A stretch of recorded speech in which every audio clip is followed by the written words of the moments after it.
Hello, everybody, and welcome to Chuck and Friends. I am Chuck, a.k.a.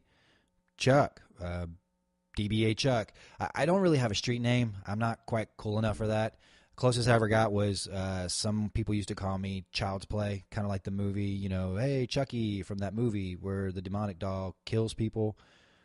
Actually, that's a lie. Only one person has ever called me Child's Play, and it was this guy. So, I mean, what am I going to do about it? He's a monster. He literally eats broken toes for breakfast. That's actually his toe. Someone dropped a 45-pound weight on it, and he kept working out. Like, hey, man, I got to get it in. What are you going to do about it? So if I don't have a gun on me and that dude wants to call me Child's Play, then I guess I have to go by Child's Play whenever he's around. Don't tell him when I'm not around. I'm not going by when he's not around. But when he's around, I'm Child's Play. But in any case, so what's this show going to be about?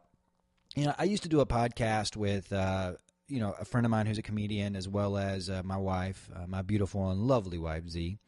And I really miss doing it. So I wanted to do it again, but I wanted to do something a little bit different, not just regulated to an audio format. I like, you know, a visual medium as well. And I have this eclectic group of friends that are from all kinds of industries, everything from, you know, the film industry, comedians, to the music industry, and I also know a lot of people in the business world. I know a lot of people that are very talented artists. I also know a lot of folks who are in the moto lifestyle, which is something that I'm obsessed with. I love riding my motorcycle. My wife rides as well.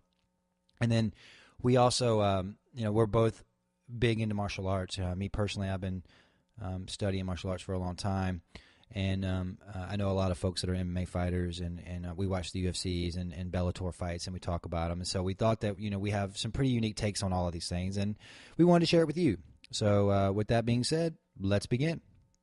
We're going to start this first episode off. You know, a lot of people ask me about my martial arts background because I like to show off, and I post things on Instagram and Facebook. Hey, look at me! Look, I'm 40, and I'm over 40, and I can do all this stuff.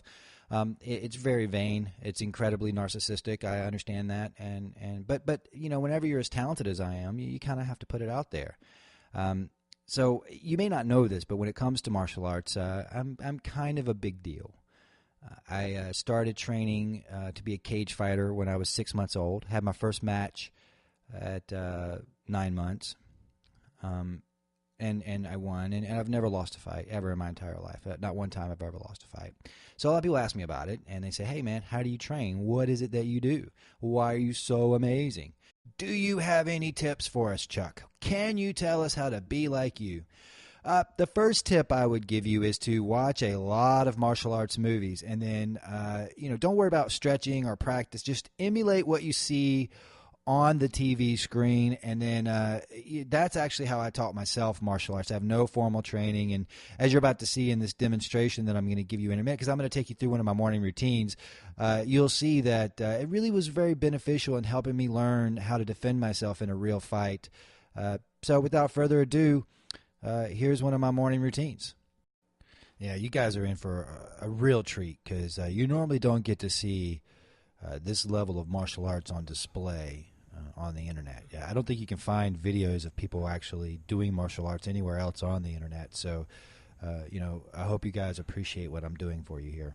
Most people will tell you that the most important thing to do before you do any type of martial arts is to stretch. That's absolute nonsense. The most important thing to do is kiss the ground.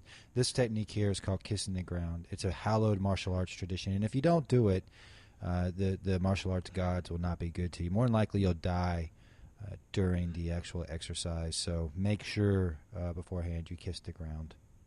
One other thing that you really want to do is shake your arms out before you throw a punch, because your muscles get locked up into your shoulders, and you want them down on the tips of your fingers. So this really helps with that. If you notice, I'm very slow here. This is called slow boxing. You don't really want to be too fast when you're boxing. I'll also pay attention. I drop my right hand a lot. That's an incredibly important technique. You want to make sure that the opponent has a clear shot to the right side of your face. Normally that's the side of your face where they're most likely to break their hand. Now, in a real street fight, kicking is incredibly important. It's one of the most used techniques. This technique that I'm showing you specifically right here is when you're fighting two people who are standing perfectly still, and you need to kick one in the stomach and then just slightly tap the other one on the ear. You see, you don't actually want to impact the ear. You just want to tap it and let them know. Let them know, hey, I could have just really done some damage to your ear. Most people don't want that. This is another thing that's really important as a martial artist is to completely miss sometimes because it's important to fail. I think you've all heard Michael Jordan missed 120% more shots than he actually made. And look at him. I mean, he's got his own shoe, his own Wheaties boxes and stuff. So it's important that you miss every now and then. This technique is most associated with GSP, good safety practices. This is something that comes along with being a bit of a gym celebrity. Everybody wants a piece of your time. This is Michael. He's always wanting to talk to me and spend time with me, and I appreciate it. I mean, he's a good guy. And, when you're in the position I'm in, you got to give. You got to give of yourself, so I don't mind it too much. But this next set of techniques are incredibly important. They're the most effective techniques you'll ever see a martial artist use. Anytime you jump or spin, you have way more control of your body. And even if you miss, the guy you're fighting is going to be like, whoa, I shouldn't mess with this guy. Now we're going to move on to some ground techniques. I'm sure you've watched MMA and seen a lot of we like to roll around on the ground. This is called catching butterflies. Now, a lot of people will be focused on the legs, thinking that must be some kind of choke technique, but it's really not. What I'm actually doing is I'm trying to catch butterflies with the top of the back of my butt. See, I got one just then. There's another.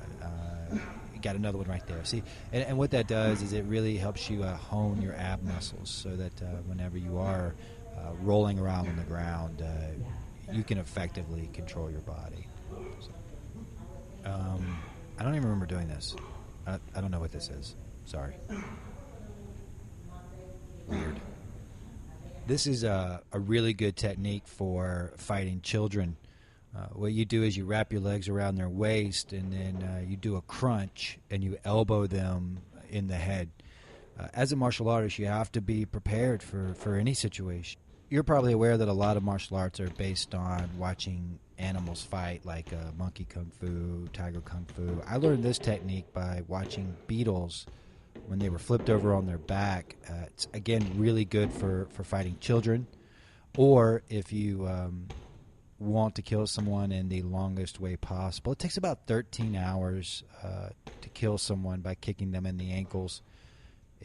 But they learn their lesson in that 13 hours. It's incredibly effective.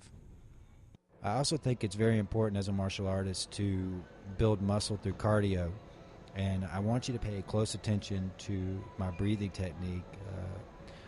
A lot of people say that you should breathe in through your nose and out through your mouth. No, I think that is absolutely incorrect. You should breathe in through your mouth and out through your mouth. It's the mouth breather technique, and I think it's incredibly effective. So make sure you do it that way. And before I get any crap from all of you bodybuilders out there that say, "Hey man, do you even lift, bro?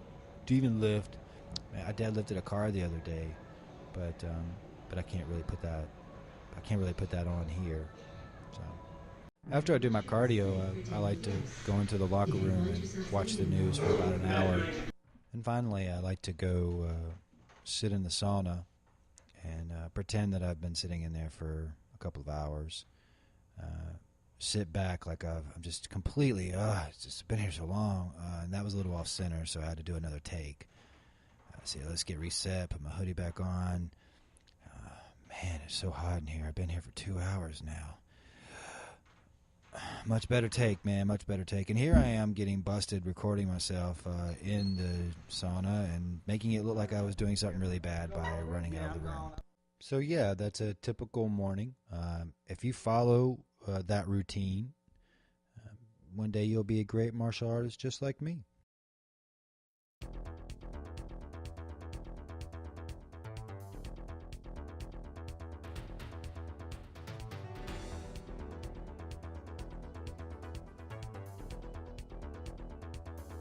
So I had an absolute blast making that video for you guys. If you like it, let me know. Leave a comment or reach out to me on Instagram. My Instagram is InstaChuckgram.